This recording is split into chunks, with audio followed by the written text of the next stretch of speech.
성경 바로 보기 39째 시간 하도록 하겠습니다. 우리가 지난 시간까지 해서 하나님의 그 7 경륜 가운데 5째 경륜, 율법 경륜까지 이제 다 마치게 됐습니다. 그래서 율법 경륜은 지금부터 약 한 3,500년 전에 시내산에서 모세를 통해서 하나님께서 돌에 기록된 또 글자로 기록된 이와 같은 율법이라고 하는 이와 같은 명령들을 주심으로부터 이제 시작이 돼서 예수님께서 십자가에서 달려 죽으시며 다 이루셨다고 하면서 예수님 자신이 율법의 끝마침이 되는 그 순간까지, 그때까지가 우리가 보통 이야기하는 구약시대 아니면 율법시대, 이제 그렇게 이야기할 수 있습니다. 그래서 그 율법시대 처음에 사람의 상태가 어땠고 하나님이 어떤 명령들을 주셨고 사람들이 그 명령들을 지켰는지 안 지켰는지 우리가 살펴봤고, 결국은 하나님께서 이 땅에 직접 사람의 몸을 입고 오셨는데 그 하나님의 백성인 이스라엘이 십자가에서 못 박기까지 이렇게 엄청난 것과 같은 죄악을 저지르는 것을 우리가 이제 성경을 통해 이제 살펴봤습니다. 자, 이제는 6째 경륜, 은혜 경륜, 교회 시대의 그 경륜을 우리가 이야기해야 되는데, 오늘부터 시작해서 한 2시간, 어쩌면 한 2시간 반 정도는 이 신약 성경을 읽을 때 저와 여러분이 기초적인 어떤 배경이 없으면 신약 성경을 이해하는데 대단히 어려움이 많이 생깁니다. 예를 들어 구약 성경 맨 끝이 이제 말라기서예요. 그 말라기서까지 창세기부터 말라기를 다 읽어도 바리새인, 사두개인, 열심당원, 그렇죠? 이런 사람들 얘기가 한 번도 안 나오다가 갑자기 지금 신약 성경을 들어가면 바리새인, 그렇죠? 서기관, 등등 여러 부류의 그런 사람들이 나온단 말이에요. 또 갑자기 회당이라는 게 나와요. 구약시대에 한 번도 나오지 않은 그런 회당도 나오고. 그러니까 이러한 여러 가지 것들이 이 예수님 오시기 약 400년 전쯤에 보통 우리가 침묵기라고 하는 그 이스라엘의 그 400년 침묵기 동안에 이제 이게 발생이 된 거예요. 그래서 그때 어떤 일들이 발생했는가, 이걸 저와 여러분이 조금 기초적으로 한 2시간 정도만이라 이제 이해를 하게 되면, 그래서 이러한 사람들이 그때 이제 존재하게 됐고, 예수님 당시에 왜 이런 사람들이 존재하고, 이 사람들이 추구하려고 하는 그런 목표가 무엇인가, 이렇게 하다 보니까 이 사람들이 왜 예수님을 이런 걸로 자꾸 걸고 넘어지는가, 이렇게 되면서 이런 것들을 알게 되니까 신약 성경을 제대로 이제 이해할 수 있게 됩니다.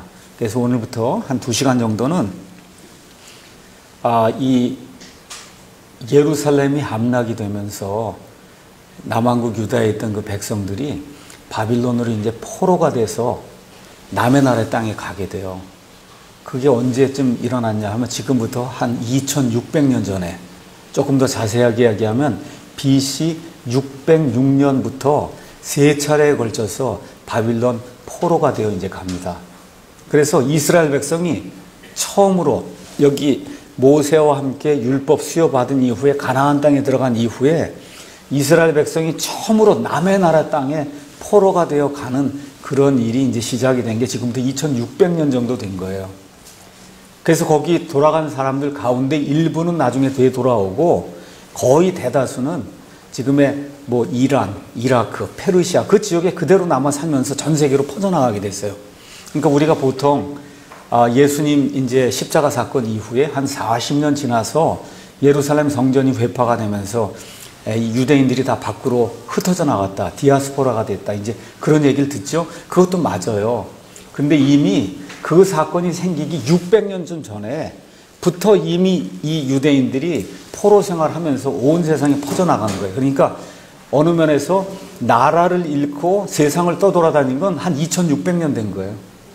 2000년만 된 것이 아니라 한 5, 600년 정도 된 거다. 그래서 그때부터 시작해서 성경은 이스라엘 백성이 외국 땅에 떠돌아다니면서, 그래서 예수님 재림할 때까지 여기저기 방황하는 그런 삶을 사는 그 시기를 가리켜서 이방인들의 때, 그렇게 이야기해요. 이방인들의 때. 우리가 누가복음 21장 24절 가서 보시면 이제 유대인들이 예수님을 거부했잖아요. 그래서 유대인들이 예수님을 거부하니까 예수님이 너희가 주의 이름으로 오시는 이여 하고 나를 받아들일 때까지는, 그때까지 너희가 다시 나를 보지 못하겠다, 이거 말씀해 주시면서, 그때가 어느 때까지냐, 누가복음 21장 24절에 가서 보니까 이렇게 이제 기록이 되어 있습니다. 또 그들이 칼날에 쓰러지고 모든 민족들에게 포로로 잡혀가며 예루살렘은 이방인들의 때가 찰 때까지 이방인들에게 짓밟히리라. 이렇게 이제 되어 있습니다.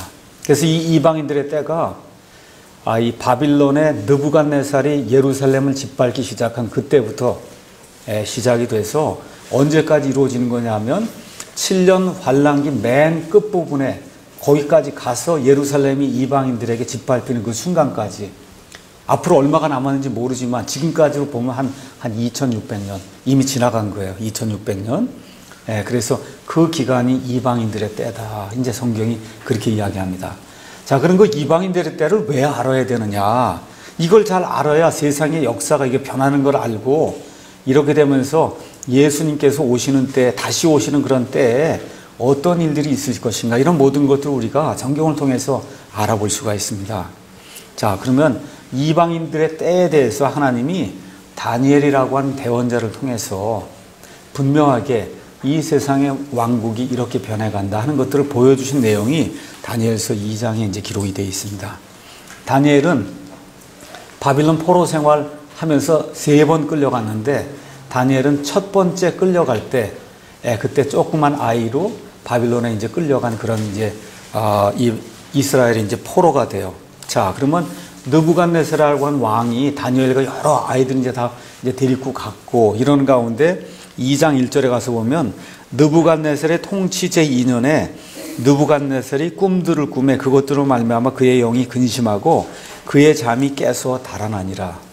하나님이 느부갓네살 왕에게 어떤 꿈을 주셨는데 엄청나게 두려운 어떤 꿈을 주셨어요. 근데 문제가 뭐냐? 꿈이 뭔지를 알지 못하는 거예요. 꿈이 알지 못하는데 느부갓네살이 생각해 보니까 이건 보통 꿈이 아닌 거예요.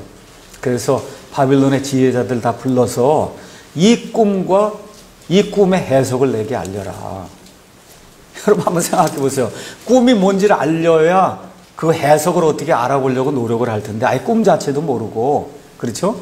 이런 가운데 꿈과 그것의 해석을 알려라.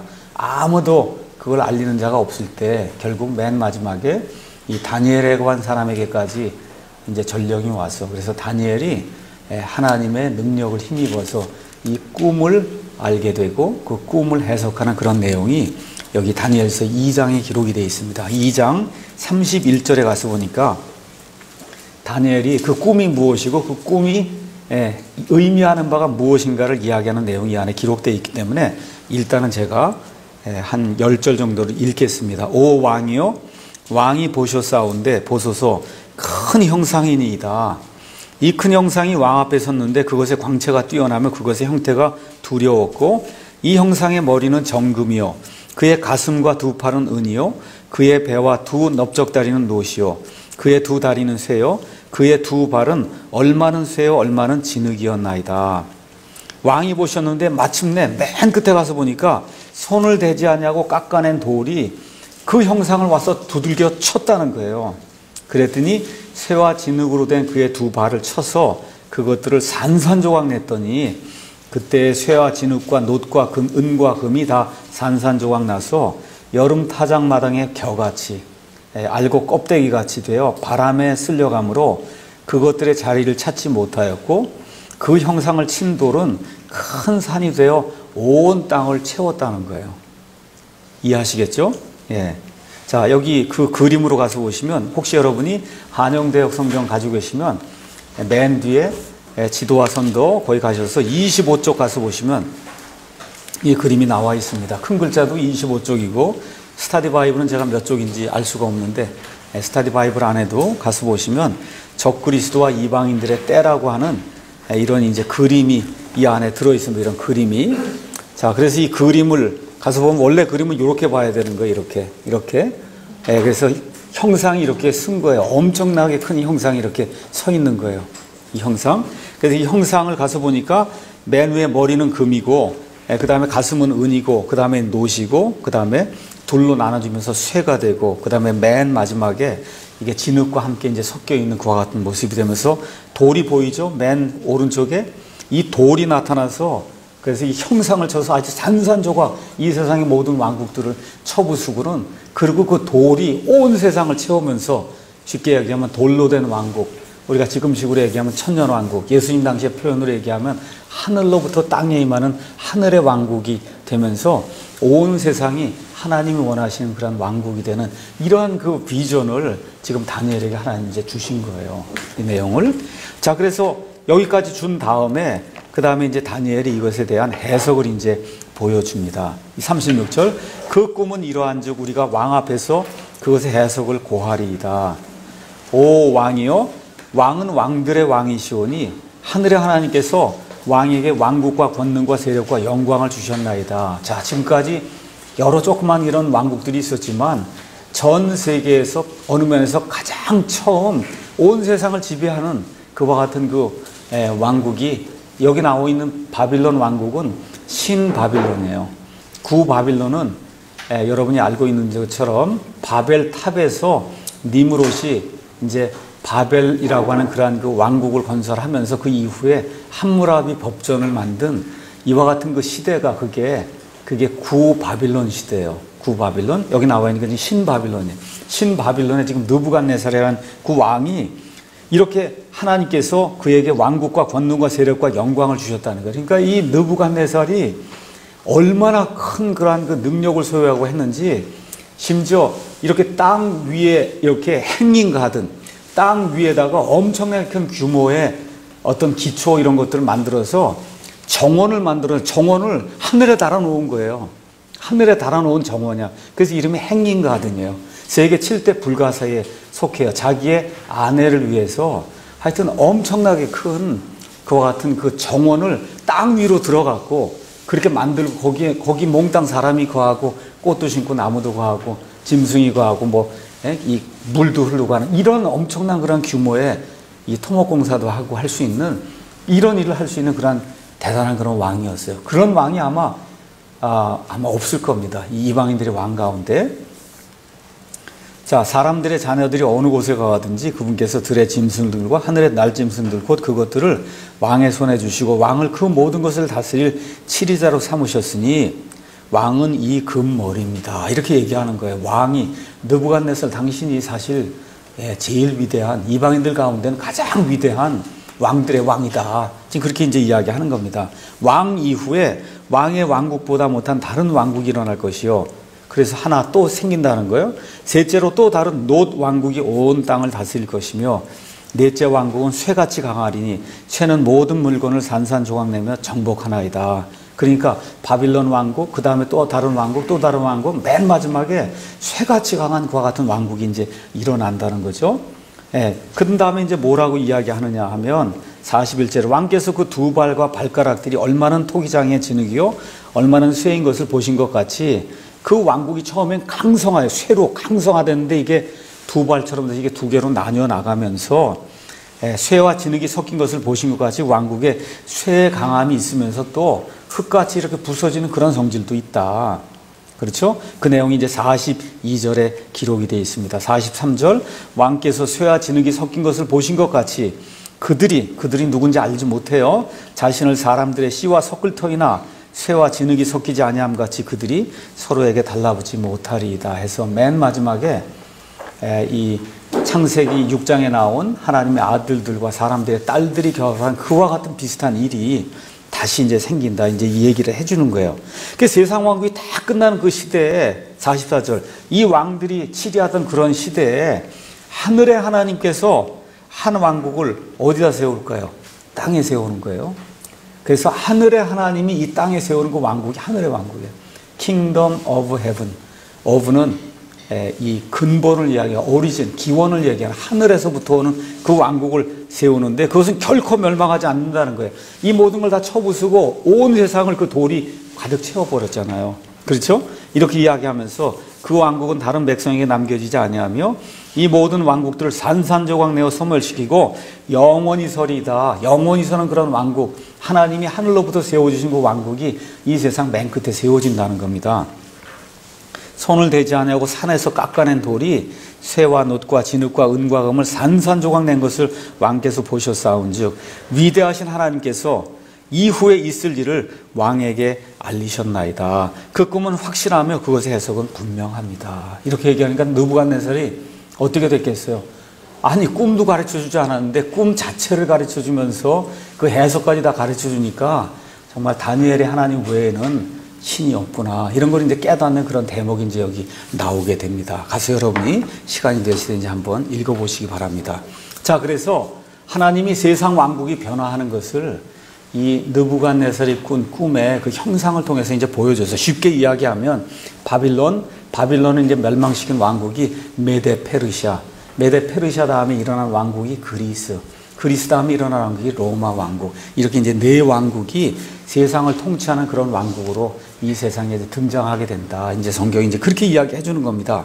자, 그러면 바빌론 왕국은 제가 아까 이야기한 대로 유다 왕국이 이제 패망하면서 포로 생활하게 되는데, 그 포로 생활을 일으킨 그 나라가 바빌론이에요. BC 606년에 1차 바빌론 포로 생활이 시작되고 597년, 587년, 86년에서 세 차례에 걸쳐서, 그래서 예루살렘은 BC 586년에 완전히 회파가 됩니다. 완전히. 자, 이때부터 70년 동안 바빌론 포로 생활을 한다 그랬으니까 606에서 70을 빼면 그러면 536년이죠.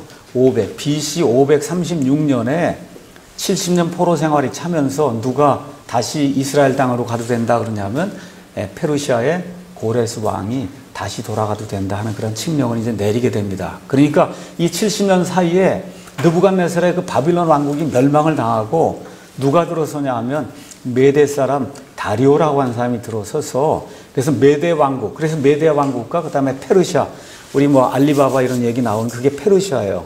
그렇죠? 천일야와 그 페르시아하고 합쳐지면서 페르시아 왕국이 이제 서게 되는 그런 일이 이제 성경에 또 일반 역사에 이제 기록이 되어 있습니다. 자, 이렇게 돼서 BC 539년부터 331년까지 약 한 200년 동안 메데 페르시아가라고 하는 그런 페르시아 왕국이 온 세상을 이제 통치하게 됩니다. 자, 그래서 처음에 이 일을 시작한 사람은 바빌론 왕국을 멸망시킨 다리오예요. 다리오 다음에 곧바로 나타난 그 전체를 통일하고 나타난 그 왕이 고레스예요. 그래서 이 고레스라고 한 그 왕이 이 유대 백성들에게 너희가 이스라엘 땅으로 다시 돌아가서 성전을 지어도 좋다, 이렇게 얘기해서 바빌론 포로 생활 왔던 그 유대인들 가운데 한 20% 정도가 세 차례에 걸쳐서 어디로 돌아가요? 이스라엘, 유다 땅으로 다시 돌아가게 되고 80%의 대다수는 여전히 거기 머물러 사는 거예요. 여전히 머물러 살면서 전 세상으로 퍼져나간 거예요. 전 세상으로. 그래서 예수님 당시에 유다 땅에도 이스라엘 사람들, 유대인들이 있었고 뿐만 아니라 전 세계 로마 할 거 없이 그 당시 살던 사람들이 다 퍼져나가면서 유대인들이 살게 된 거예요. 그래서 그 유대인들이 전 세계 나가면서 이스라엘 땅뿐만 아니라 로마, 뭐 아테네, 고린도 이런 데 모든 데 다 회당을 세우고 유대인들만의 그와 같은 문화와 풍습을 지키면서 하나님을 섬기려고 하는 그런 일들이 예수님 오시기 벌써 한 600년 동안에 온 세상에서 그런 일들이 이제 일어나게 됐다. 이런 내용을 저와 여러분이 이해를 해야 됩니다. 자, 그래서 유대인들이 돌아가라고 하는 그런 명령에 따라 세 차례에 걸쳐 돌아와요. 1차는 스룹바벨이라고 하는 다윗 왕의 후손이 많은 사람들 데리고 이제 돌아옵니다. 돌아와서 이들이 처음 한 일이 뭐냐 하면 성전 건축이에요. 성전이 다 회파가 됐으니까 제일 먼저 해야 될 일이 성전을 건축하는 일이에요. 이 당시에 성전 재건하는데 사람들이 말을 듣지 않습니다. 돌아올 때는 우리가 이제 가서 하나님을 일을 해야 되겠다, 이렇게 굳건히 마음을 먹고 돌아왔는데 돌아와 보니까 아무것도 없어요. 또 돌아와 보니까 먹고 사는 거, 그 다음에 집 짓고 사는 거, 이런 일들이 이제 너무 어려워지니까 하나님의 성전 짓는 일은 뒷전으로 밀어놓고, 그리고 자기 거 하느라 이제 바쁘게 일이 이렇게 진행이 된 거예요. 이런 가운데 하나님께서 학개와 스가랴라고 하는 이 BC 520년경에 학개와 스가랴라고 한 두 대언자를 보내주셔서 이 두 대언자가 이스라엘 백성을 독려합니다. 너희가 성전을 지어야 된다. 이 성전을 짓지 않으면 하나님의 또 다른 저주가 임한다. 너희가 이 땅에 돌아온 게 성전 지으려고 돌아온 거 아니냐 해서 성전 짓는 걸 독려를 해서, 그래서 조그맣게 아주 미비하게 성전 하나 짓, 그게 스룹바벨의 성전이에요. 그러니까 솔로몬의 성전에 비하면 너무 형편없는 그런 성전이에요. 성전이 너무 미미하고 형편없으니까 어린아이 때 거기 잡혀갔다가 다시 돌아온 사람이 있잖아요. 이 사람들 어린아이 때 솔로몬 성전이 금으로 된 그런 성전을 보고 그거 다 기억이 있잖아요. 근데 지금 자기들이 지어놓은 그 성전을 보니까 너무 볼품이 없는 거예요. 너무. 그래서 엉엉 우는 그와 같은 일이 생깁니다. 이게 도대체 무슨 일인가? 이렇게 될 때 하나님께서 그들에게 위로의 말씀을 주세요. 이게 지금 보기엔 볼품 없어도 여기에 메시아가 임한다. 이 성전에.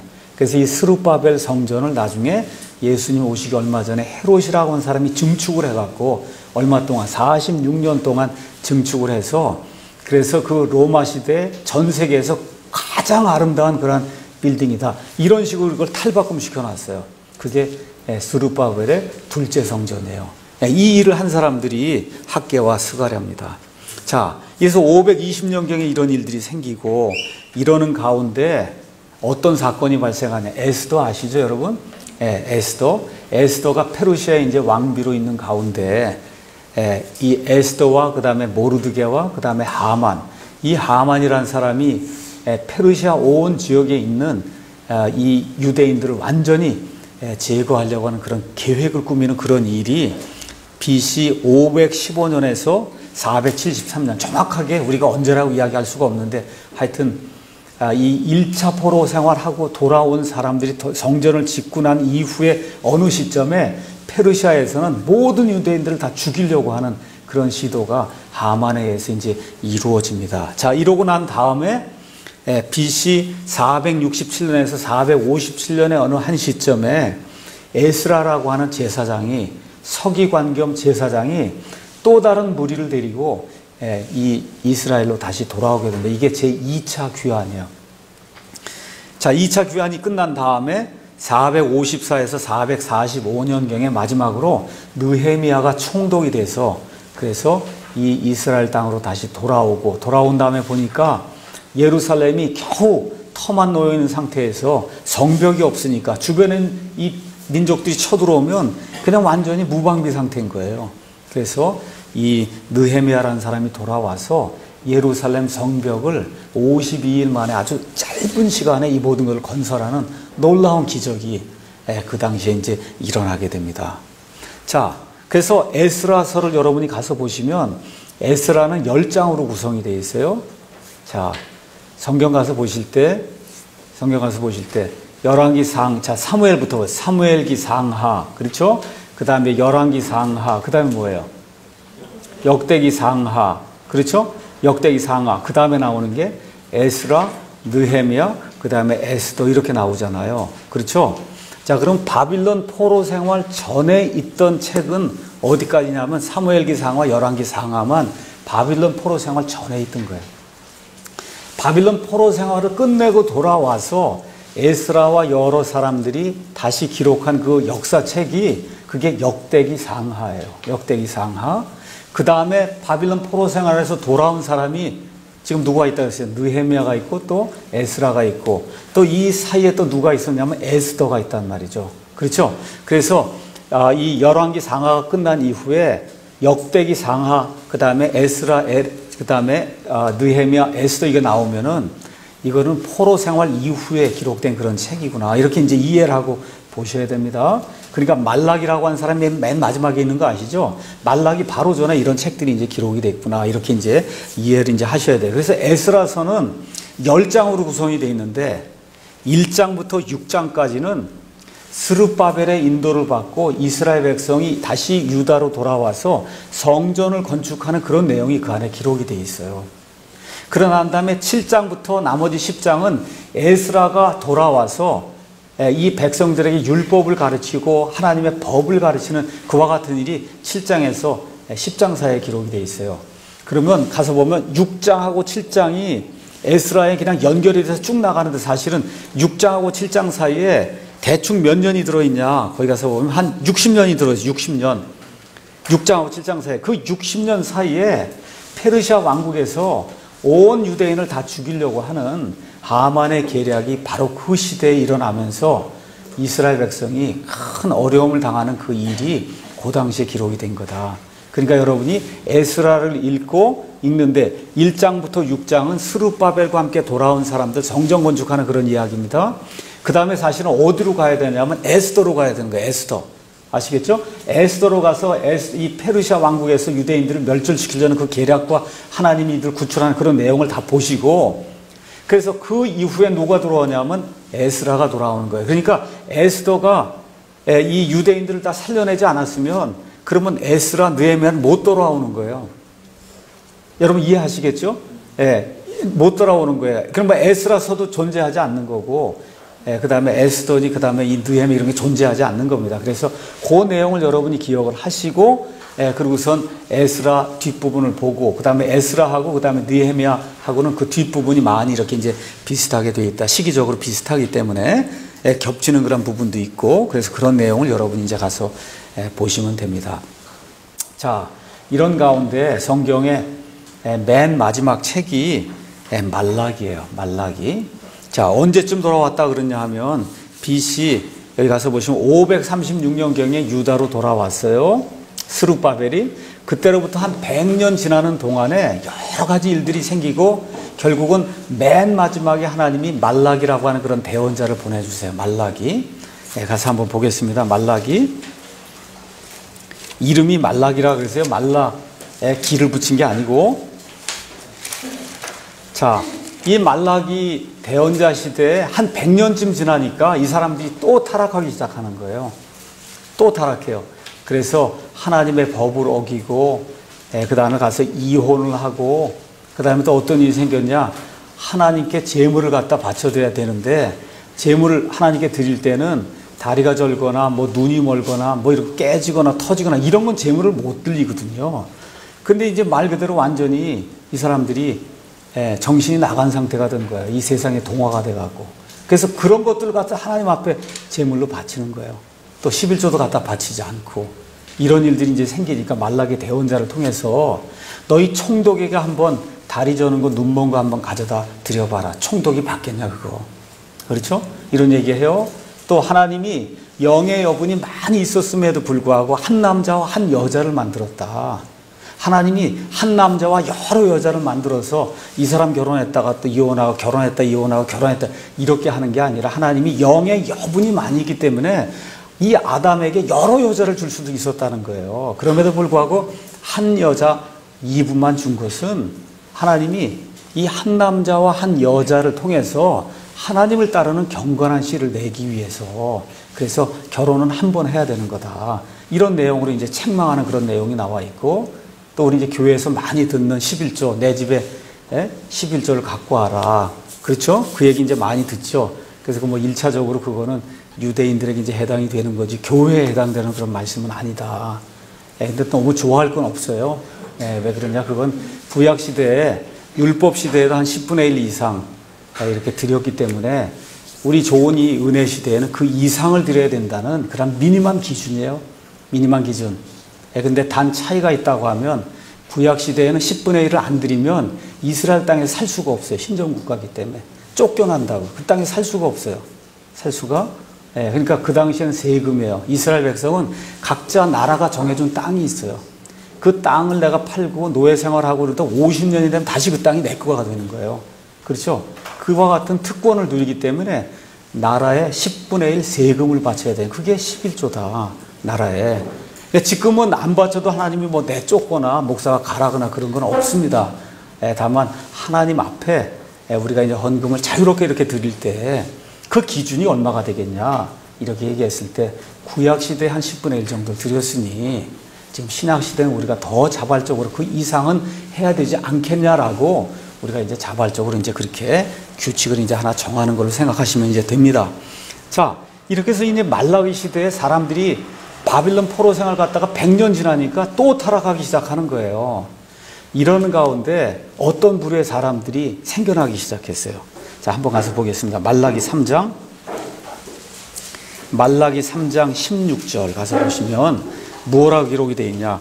그때 주를 두려워한 자들이 서로 자주 말하며 자꾸 모여서 이 많은 사람들이 타락을 했는데 이들 가운데 경건한 사람들이 소수가 있는 거예요. 여기 한마음 미션처럼.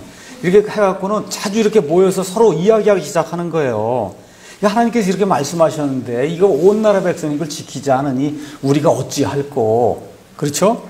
그렇게 자꾸 모여서 경건한 사람들이, 주를 두려워한 사람들이 이렇게 말하니까 주께서 귀를 기울여 그것을 들으시고 주를 두려워한 자들과 자신의 이름을 생각한 자들 위하여 자기 앞에서 기념책을 기록하셨느니라. 아시겠죠? 만군의 주가 말하노라. 내가 나의 보석들을 만드는 그 날에, 맨 마지막 심판의 날에 사람의 행위대로 심판하면서 하나님께서 여러 가지 보석들이, 이 사람들 가운데 하나님께 많은 일을 하고 선한 일을 하나님을 기쁘게 하는 그런 일들을 한 그런 사람들을 보석들로 삼는 그와 같은 날이 임할 때에 그들을 나의 소유로 삼을 것이요, 또 사람이 자기를 섬기는 자기의 친아들을 아끼는 것 같이 내가 그들을 아끼겠다. 이 하나님을 두려워한 사람들을 그렇게 하겠다는 거예요. 그때가 언제냐? 너희가 돌아와서 의로운 자와 사악한 자를 분별하고 하나님을 섬기는 자와 섬기지 않은 자를 분별하리라. 이렇게 되면서 4장에 보라 화덕같이 불태우는 날, 이게 주의 날이에요. 다시 말하면 재림의 날이에요. 이 재림의 날, 이 끝부분에 다시 어떤 일이 생겨요? 이스라엘 백성이 부활하게 된단 말이에요. 7년 환란이 끝나고 나서 부활하는 그때에 이렇게 하나님을 두려워하던 그런 사람들을 특별히 모아서 하나님의 특별한 보석으로 삼겠다. 이런 사람들이 이스라엘 백성 가운데 생겨나기 시작한 거예요. 이 사람들을 역사적으로 뭐라고 부르냐? 하시딤이라고 불러요. 하시딤. 아시겠죠? 하시딤은 아주 경건한 사람들, 자기를 거룩하게 분리한 사람들이야. 내가 바빌론 포로 생활까지 갔다 이렇게 고생하고 죽도록 고생하고 돌아와서 또 이렇게 타락하면 되겠느냐 해갖고 마음을 정하고 하나님께로 자신을 구분해서 드린 그런 사람이 하시딤이다. 이 하시딤이 나중에 또 시간이 지나면서 또 타락하게 돼요. 이 타락하면서 두 부류로 하시딤이 나뉘게 됩니다. 한 부류가 바리새인이요. 바리새인도 뜻이 뭐냐? 나중에 이제 제가 알려드리겠지만 바리새인은 뜻이 거룩히 구별했다는 뜻이에요. 그러니까 바리새인이 나쁜 사람이 아니에요. 저와 여러분은 바리새인의 발가락 핥기도 어려워. 이거 선한 행위 이런 거 하는 거, 율법의 의를 따라 깨끗하게 사는 걸 이야기하면 저와 여러분 그분들 발가락 핥기가 어려울 정도로 엄청나게 의로운 사람들이다. 다만 어떤 일이 생겼냐? 율법에 있는 그 조목을 그냥 글자 그대로 해서 그걸 지키는 거, 그게 하나님의 뜻이라고 착각을 해서, 그래서 하나님이 원하시는 그 속중심, 그걸 하나님께 드리려고 그런 게 아니라 글자를 가지고 하나님을 섬기려고 하니까 그게 잘못된 거지. 그 사람들의 경건함과 의는 주변에 있는 어떤 사람도, 지금의 어느 목사나 누구도 따라갈 수 없는 그와 같은 일을 한 사람들이 바리새인이에요. 그러니까 처음에 의도는 좋았어요. 근데 그게 어떻게 글자로 굳어지고 만 거야, 글자. 또 한 부류는 이렇게 살다가는 안 되겠다. 바리새인처럼 돼도 안 되고 이렇게 안 되니까 어디로 가냐? 속세를 피해서 도망간 거예요. 어디로? 광야로 도망간 거예요. 광야? 사람이 살지 않는 그런 광야로 가서 말 그대로 금욕 생활하고 결혼하지 않고 이렇게 모여가고 이렇게 사는 그런 사람들로 변하게 된 거. 이게 에세네파다. 에세네. 이렇게 이제 여러분 이해를 하면 이런 사람들이 하시딤이라고 하는 이와 같은 그 부류에서 이제 나오게 된 겁니다. 자, 그러면 이제 바빌론 봤어요. 그 다음에 이제 메데 페르시아 봤어요. 그 다음에 이제 그리스 이제 봤습니다. 자, 그래서 메데 페르시아 이거의 맨 마지막 때 이제 누가 나타나느냐 하면 누가 나타나냐? 알렉산더 아시죠? 여러분, 알렉산더 얘기가 나오니까 이미 그리스에 여러 폴리스가 있었다. 그 폴리스 중에 제일 유명한 폴리스가 아테네하고 스파르타, 이런 얘기 다 아시죠? 여러분, 그렇죠? 거기 마케도니아가 있고, 맞죠? 그러니까 지금 그리스를 가서 보시면 신약시대의 그리스는 둘로 나뉘어요. 윗부분은 마케도니아, 아랫부분은 영어로는 아카야 이렇게 돼 있고 우리말로는 아가야 이렇게 돼 있어요. 그래서 윗부분 마케도니아에는 가장 중심되는 도시가 데살로니카. 지금도 있어요. 데살로니키, 월드컵이 열렸던 거기가 데살로니키예요. 거기가 큰 도시가 있고, 저 오른쪽으로 가면 빌립보라고 하는 데가 있어요. 큰 식민지가. 거기가 그리스의 북부에서 가장 큰 도시고, 그리스 남부 아가야에는 두 개의 큰 도시가 있어요. 아테네하고 고린도. 알겠죠? 이런 도시들이 이제 있었습니다. 자, 어찌됐든 이제 그리스라고 하는 그런 나라가 알렉산더라고 한 사람이 이제 통일을 하면서 드디어 알렉산더가 온 세상을 다 이제 제패하기 시작합니다. 예, 그래서 알렉산더가 심지어 어디까지 인도까지 가면서 온 세상이 다 알렉산더의 이제 통치하에 이제 놓이게 됩니다. 자, 그런데 그래서 그리스가 언제까지 유지가 되냐면 331년부터 시작해서 BC 63년 정도 로마에서 완전히 패망당하는 그때까지가 온 세상이 어떤 시대냐면 그리스 시대예요. 그리스 시대. 자, 그래서 알렉산더가 뭐 30살쯤 된 아주 뭐 정말 젊은 나이에 온 세상을 다 이제 제패를 했는데 갑자기 요절하죠. 그렇죠? 들리는 것 같은 그 역사의 기록에 의하면 성병으로 죽었다. 하여튼 뭐 그와 같은 그 이야기가 있는데 하여튼 알렉산더 대왕이 갑자기 죽습니다. 그게 언제 일어나냐? BC 323년에 알렉산더가 갑자기 요절해요. 그래서 여러분이 다니엘서 5장, 6장, 7장에 가서 보시면 하나님께서 다니엘에게 4가지 환상을 주십니다. 그 4가지 환상 중에 가서 보시면 거기 하나가 순염소로 나오는 그리스 제국이 이제 나와요. 그리스 제국. 그래서 이 그리스 제국이 엄청난 이 제국이 알렉산더가 죽게 되니까 4수로 구분이 돼요. 그래서 알렉산더의 4장군이 있었는데 여기 그리스 제국 이 그림을 여기 가서 보시면 4명의 장군이 나옵니다. 이게 조금 칼라가 아니라 조금 보기 어려우니 여러분이 칼라로 보기 원하면 이 안에 가서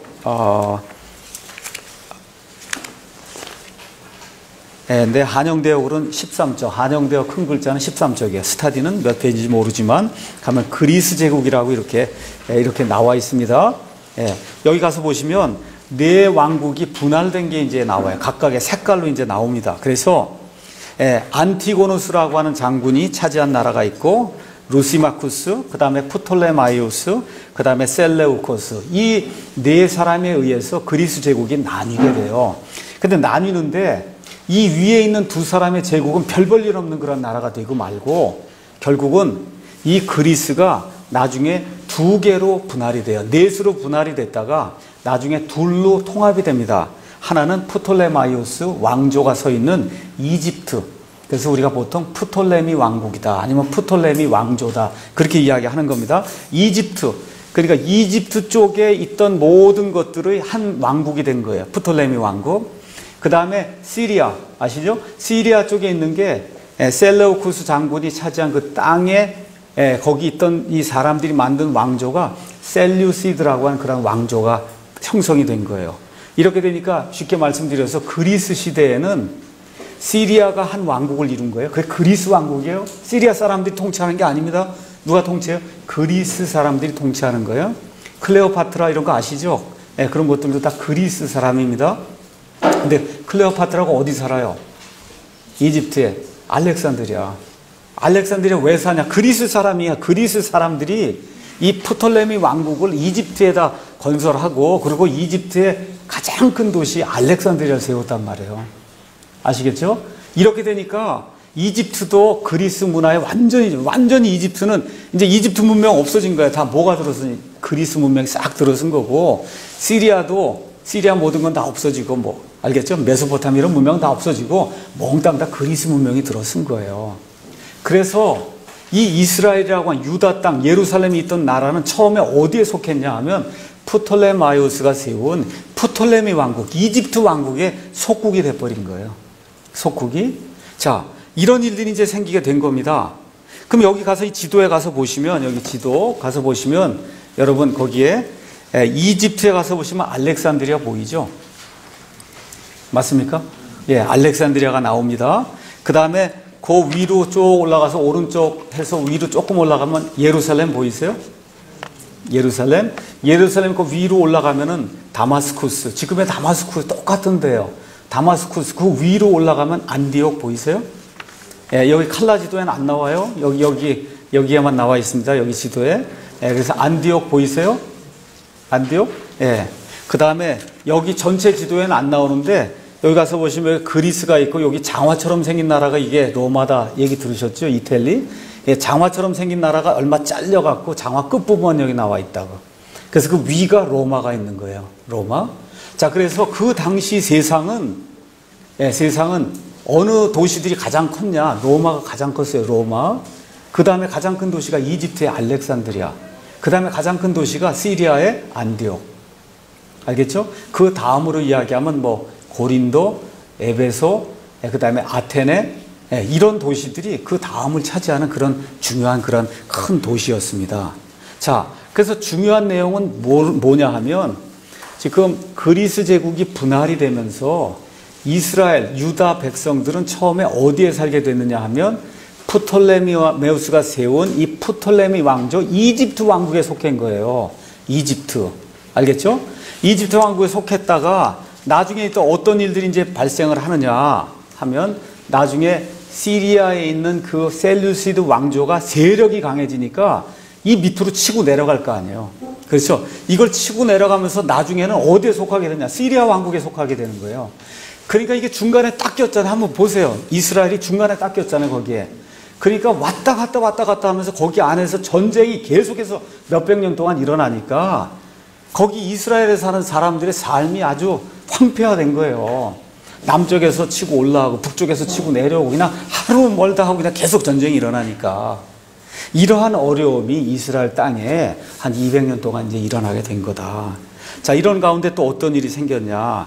헬레니즘이라고 하는 이교주의가 처음으로 이스라엘 땅에 들어오기 시작한 거예요. 자, 이 일이 생기기 전에는 이교주의라는 건 이스라엘 땅에 있을 수가 없어요. 오직 유일하신 참 하나님 여호와 하나님만 섬기는 거예요. 바빌론 포로 생활하고 난 다음에도 오직 여호와 하나님만 섬기는데 이게 지금 어느 나라의 속국이 됐냐 하면 그리스, 프톨레미 왕국의 속국이 되니까 프톨레미 왕국의 왕이 그리스 문화를 섬기는 그리스 사람이니까 어떻게 하겠어요? 전 나라에 그리스 문화를 파급을 시키면서 소위 우리가 얘기하는 헬레니즘 문화가 이 사람들에게 이제 들어오기 시작한 겁니다. 그렇죠? 예.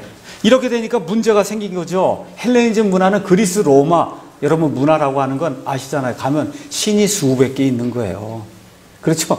그리스 로마 신화에 가서 보면 신이 한 명이 아니라 뭐 엄청나게 많잖아요. 신끼리 결혼도 하고 이혼도 하고 죽이기도 하고 하여튼 그런 잡신 문화가 이스라엘 땅에 처음으로 이제 들어오기 시작한 겁니다.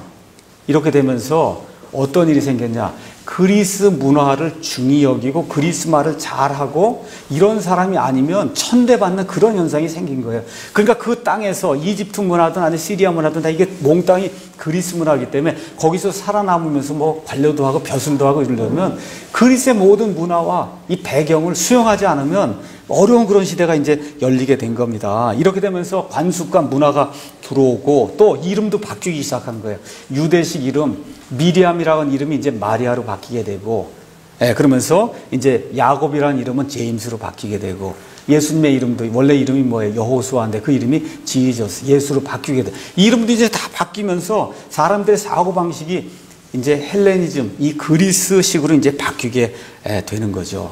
그래서 제가 아까 이야기한 대로 처음에는 이집트의 지배를 받았다가 BC 170년경에 시리아에 아주 강성한 그와 같은 왕이 등장합니다. 유명한 왕이에요.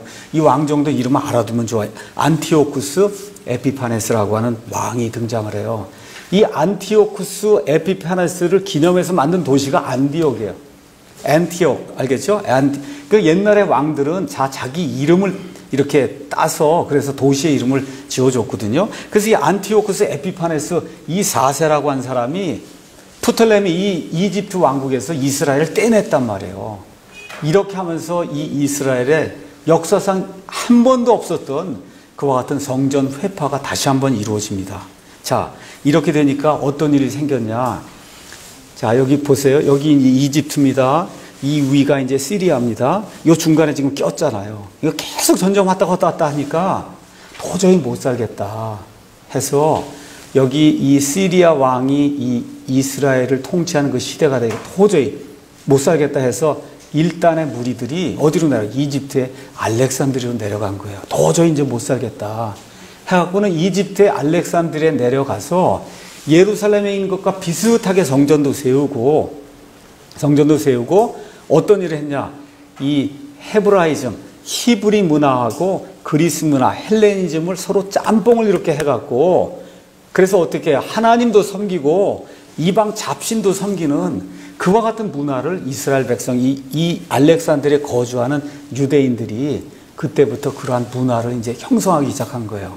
이렇게 되면서 어떤 사람들이 이제 생겨났냐 하면 알렉산드리아 2단으로 알려진 필로라든지 그 다음에 나중에 나오는 오리겐이라든지 암브로스라든지 이와 같은 그 악한 존재들이, 하나님 편에서 악한 그런 존재들이 알렉산드리아 이단을 이제 형성하게 됩니다. 알렉산드리아 이단. 이렇게 되면서 알렉산드리아라고 한 그 지역에서 성경이 부패가 되기 시작해요.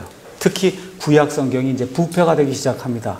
그래서 우리가 성경 본문 이야기할 때 우리가 안디옥 본문이 있고 알렉산드리아 본문이 있다 그렇게 얘기하잖아요. 안디옥 저 위에 있는 거 아시죠? 시리아 쪽에. 안디옥은 사도 바울을 파송하며 복음을 선포했던 그러한 이 교회로, 이 초대교회에서 복음 선포의 핵심이 됐던 그 지역이 안디옥 교회예요. 근데 그 안디옥 교회가 생기기 벌써 한 200년, 300년 전에 여기 지금 알렉산드리아라고 하는데 철학파가 형성이 되면서 알렉산드리아 이단들이 이제 형성이 되기 시작한 거예요. 이 사람들이 만든 그와 같은 성경이 알렉산드리아 사본이라고 얘기하는 소위 천주교의 소수 사본이 이제 여기서 이제 나오게 됩니다. 이 중에 가장 유명한 것이 뭐냐?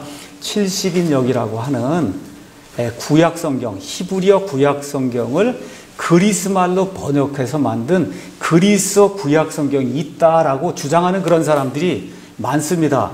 그래서 히브리어 성경을 통째로 그리스 말로 번역해 놓은 그리스 말 구약 성경의 이름이 70인역이에요. 그 70인역이 어디서 만들어졌냐면 알렉산드리아에서 만들어졌다고 보통 사람들이 이야기하는데 아무도 몰라요. 왜? 그것이 존재하는지조차도 지금 모르기 때문에. 자, 그래서 오늘은 첫 시간은 여기까지 이야기하고 그 이후에 성경 이슈를 잠깐 또 이야기하도록 그렇게 하겠습니다.